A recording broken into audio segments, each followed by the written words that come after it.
Chapter 2 Errand Boy. Saturday, January 5th, 1935. When I wake up, I feel kind of foolish, having slept with my shoes on and my baseball bat under the covers with me.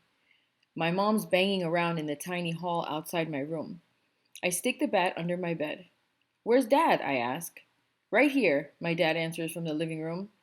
He's sitting on the floor with Natalie, holding a pile of buttons in each hand. "Dad, could you show me the cell house and then maybe we could play ball?" I sound like I'm 6 and a half now, but I can't help it. He's been gone forever, and I hardly got to see him at all yesterday. It's lonely in my family when he's not around. His smile seems to lose its pink.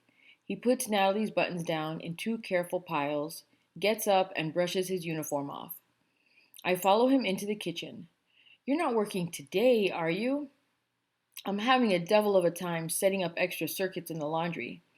"Yeah, but you worked last night." My mom squeezes by to run her hands under the tap. "Your father has two jobs here, Moose. Electrician and guard." "Two," Natalie calls from the living room. "Two jobs. Two." Doesn't anyone in this family believe in private conversations? "I could help you," I offer. He shakes his head. "You're not allowed in there. Convict areas are off limits to you kids," he says. "I'm not a kid. I'm taller than you are." "Go ahead, rub it in," he laughs.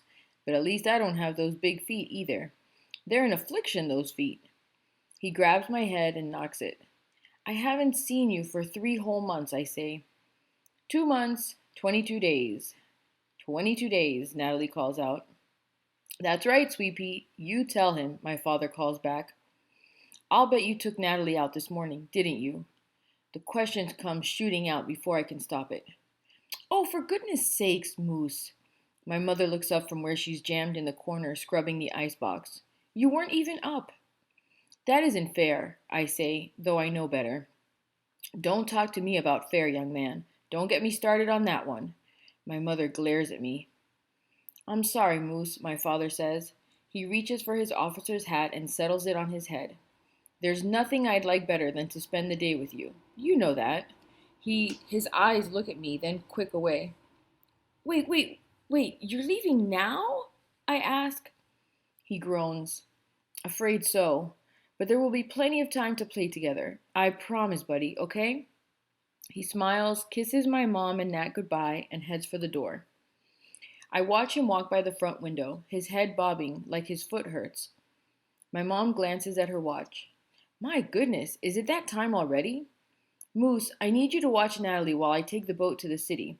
I have to get groceries and arrange an ice delivery," my mother says. "Ice?" I ask. "We can't afford an electric refrigerator. We've got to keep this one." She taps the old icebox. "They have a grocery downstairs, though, right?" "Doesn't have much. Try to do some unpacking while I'm gone. 11, 12, and 13 are all your stuff." My mom points to the crates, each numbered by Natalie.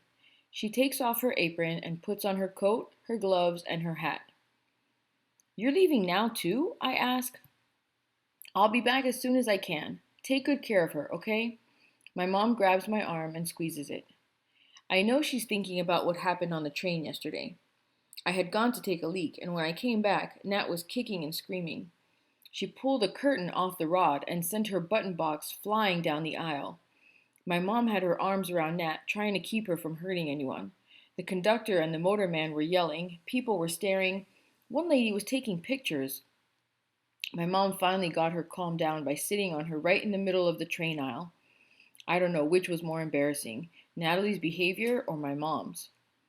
Sometimes Nat's tantrums go on and on for days and nothing makes them stop. It's impossible to know what will set her off.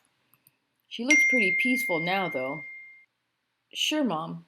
I follow her to the door. I didn't really mean what I said about it not being fair that Natalie got to go out with Dad this morning. I didn't. You know I didn't. "Mom," she sighs. "All right, Moose. Just keep your eye on Natalie, okay?" I watch her leave. A haze rises from the bay like a wall of gray closing me off from everything. In the kitchen, I find a casserole dish I don't recognize. "Thought you might enjoy some manicotti. Looking forward to meeting you. B. Trixel," the card says. The manicotti tastes like big fat spaghetti with pizza inside. I'm going for fourths, or maybe it's fifths, when I hear the knock. Don't answer it, I yelled to Natalie as I wade through the boxes to the front door. The last thing I want is to meet new kids when Natalie's around. New people don't understand about her. They just don't. Open up, a girl cries. It's a little kid, a short person anyway. That's all I can make out through the window. No, I call back, but too late.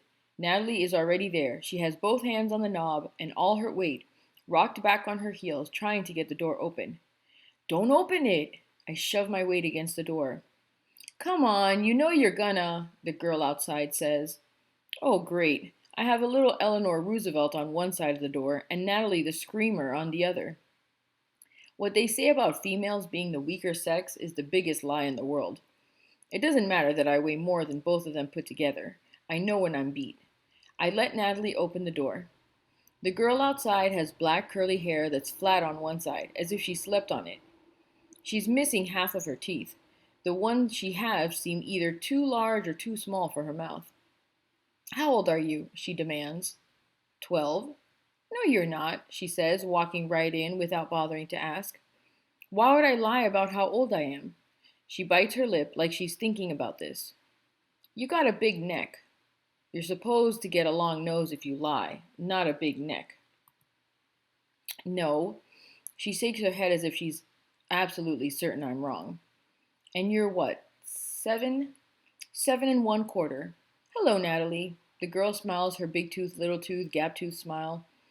Your dad told me all about her, she whispers. We both look at Natalie. Her hair is like mine, brown and blonde all mixed up like birdseed. Different eyes, though. Mine are brown. Hers are green like the marbles nobody likes to trade away. But the way she holds her mouth too open and her shoulders uneven and one hand clamped down on the other. People know. They always know. How old is she?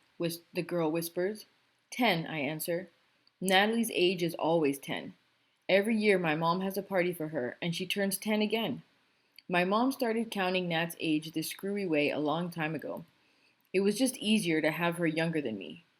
Then my mother could be happy for each new thing I did, without it being another thing Natalie couldn't do. What's your name, anyway? I ask. Theresa Madaman. I'm supposed to show you around. You haven't seen anything yet, have you? We just got here last night. Natalie, come on, we're going now. Run, get her coat, Theresa orders. I'm big as a linebacker, and a 7-year-old girl treats me like her errand boy. Does she smell weakness on me? Still, I want to get a look at this weird little island. And what do I care what a bunch of criminals think anyway? I scribble a note to my mom to tell her we've gone out, and prop the paper between the ketchup and cod liver oil. Come on, Nat. It's not everybody who gets to live down the street from thieves and murderers, you know.